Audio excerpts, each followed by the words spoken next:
All right, good people. Welcome to our exploration of Buddhism. I'm really excited to share this with you.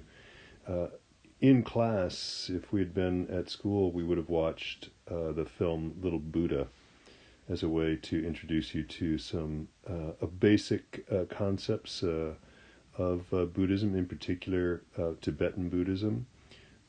As well as to, within the movie, they tell the story of Siddhartha, who becomes the Buddha. But of course, we can't do that. But I recommend that film to you. It's called Little Buddha. Another film you might check out is available, and actually you might find Little Buddha on Amazon Prime, or I don't think it's on Netflix right now, but try different streaming services. Canopy, if you have a Multnomah County Library card, you can check out Canopy. I don't know if it's on there, but it's a possibility. Another film that you can watch on YouTube is a documentary that was done by PBS, Public Broadcasting System, called The Buddha. And it's a film by David Grubin, and it's excellent. Now, it is a couple, almost 3 hours long, but if you're bored and you're really interested in Buddhism, this would be a great film for you. But I just want to highlight a few things for you as we start, and then we're going to take a look at today the first of the Four Noble Truths, and, as well as what Buddha called the three marks of existence. But first of all, the one that we know of as the Buddha was named Siddhartha Gautama, and he was a prince born in about 563 BCE in present-day Nepal. Now, he is one that scholars accept as a historical figure. Now, like many figures, including Jesus, there are lots of stories that grow up around Siddhartha that are considered to be mythological. Now, for Hindus, Siddhartha or Gautama Buddha is the ninth and the most recent incarnation of the god Vishnu. When he was born, his father, the king, was told by a renowned seer of the day that this child would either become a world conqueror or a world savior. And his father wanted him to be a world conqueror, wanted him to follow in his footsteps as king. And so what he did was create in his palace, in this broad palace, just perfection. And nothing that showed any signs of suffering was allowed to remain. And so Siddhartha grows up in this way, not knowing anything but pleasure.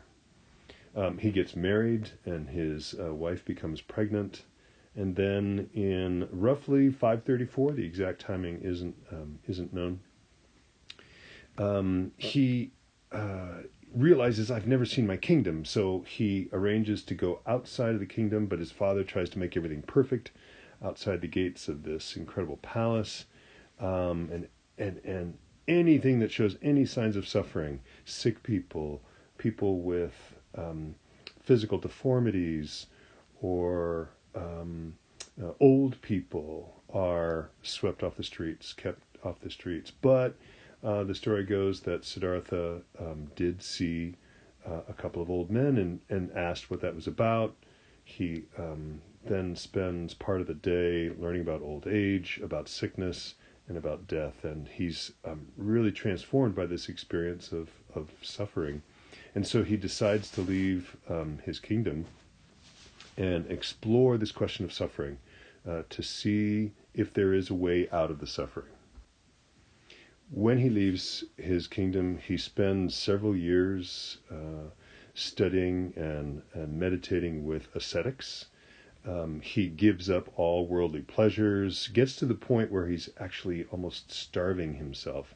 You'll see a photo in a few minutes where he's said that he was able to reach through the front of his body and grab his spine. That's how thin he becomes as he tries to separate himself from his body and achieve moksha, or enlightenment. But after years of this practice and still not overcoming suffering, he discovers what's called the middle way. Neither giving yourself over to tons of pleasure, nor depriving yourself of the things that your body and your mind and your heart need. So this is the middle way. And then the story goes that he goes to this tree. It's called the Bo tree, and he sits under this tree. He has a few last temptations to overcome, and when he does this, when all illusions fall away, he achieves enlightenment, or attains enlightenment. And this is when he becomes known as the Buddha. Now the Buddha, the term, means awakened one. So anyone who achieves enlightenment or wakes up to their true nature is considered a Buddha. Jesus, for Buddhists, is considered a Buddha. Now at this point he has to decide whether or not to release himself from this worldly life. Remember samsara, this wheel of birth, life, death, and rebirth. He can at that point choose to let go, but he decides instead that he's going to return to the world and help others to find what he has found. This makes him a bodhisattva. Now, a bodhisattva is someone who gets to this point of enlightenment, but stops short of leaving this physical life by will, and chooses instead to allow natural death to occur. There's this story of three men who go off in search of this mythical garden that everyone says is the most beautiful there ever is. After years of searching, they come to this walled enclosure, and the first of the men climbs the wall, looks over, and turns back to his fellow travelers and says, "It's more beautiful than they ever told us." And he jumps in and disappears into the garden. The second man climbs the wall. "Oh, he's right. It's gorgeous." And he jumps in and he runs away and disappears into this garden. These two are considered Buddhas.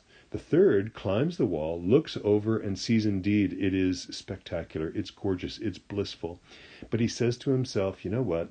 I found my way here once. I can do it again. I'm going to go back and tell my friends how they can find their way to this garden." And so he does. So this third one is a bodhisattva. And Siddhartha Gautama, the one that we know of as the Buddha, does the same. And he continues teaching for roughly 45 years. He's about 35 or so when he achieves or attains enlightenment, and then he dies at the age of 80. Now, when he decided to go back and teach people how to achieve enlightenment or attain enlightenment, he was trying to figure out what's the simplest way for me to explain this way to this blissful garden. And so he developed what are called the Four Noble Truths. The first noble truth is that life is dukkha. And dukkha means dissatisfying or dissatisfaction. And because of this dissatisfaction, we suffer. The second noble truth is this dukkha has a cause, and the cause is what's called tanha. It's our selfish desires, it's our cravings. And what we'll explore is desire in Buddhism is not in itself bad. It's our attachment to our desires. It's our deep cravings that we're attached to that cause us suffering. The third noble truth, there's a way out. And this is where we find some beginning to find some hopefulness in the face of this inevitable suffering. And the fourth noble truth is the way out, the path. And it's called the Noble Eightfold Path. And this is the middle way. Now, another thing that Siddhartha noticed before we explore this first noble truth is what he calls three marks of existence. Everything in this material realm is marked by three things. The first is called anicca, and it's impermanence. Nothing lasts forever. I am changing constantly. I'm dependent upon other things in the world that are also changing. My existence is conditional, or it's conditioned. That is, whatever I depend upon is affecting me, and their conditions affect my conditions. Even my mental states, my thoughts, my emotions are impermanent. Second, and similar to this, is what's called anatta, or insubstantiality. It's this idea that I, Tom McLaughlin, am a process, that I'm constantly evolving. Different aspects or skandhas of what I call me are constantly evolving. The sensations, perceptions, my mental formations, states of mind are constantly evolving. So very similar to that first mark of impermanence. Now, within this idea of insubstantiality is the idea of no self. It's called anatta.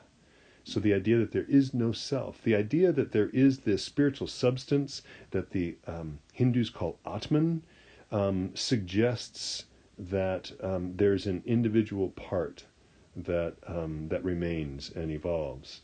But Siddhartha determines that if everything is one, this separateness, this separate soul or atta or Atman cannot exist ultimately. And so he concludes that there is no self.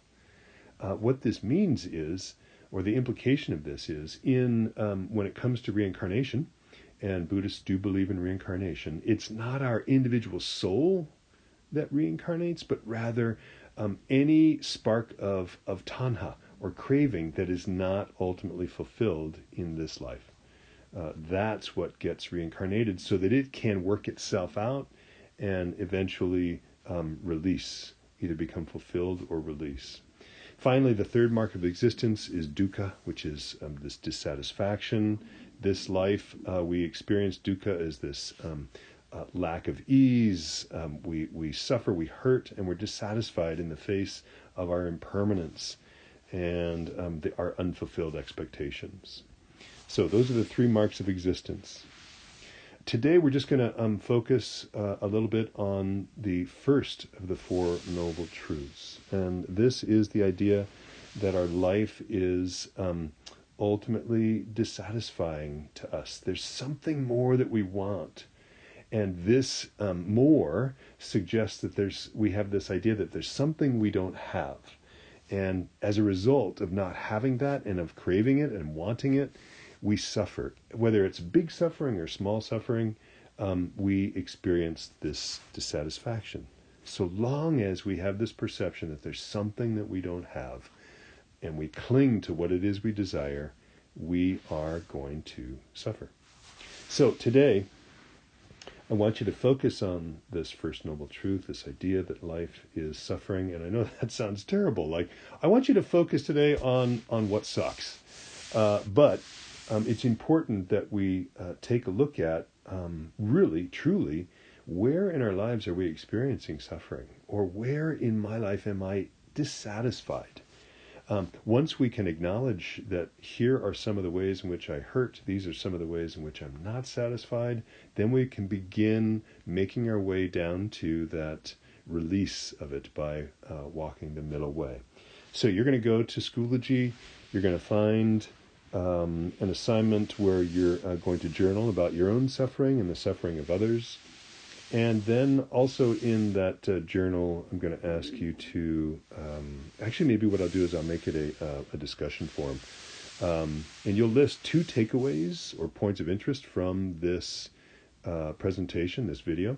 And also, what's one question that you're left with after listening to this video? So have yourself a great day. Continue taking good care of yourselves. Remember that you're beautiful, you're lovable, simply because you exist.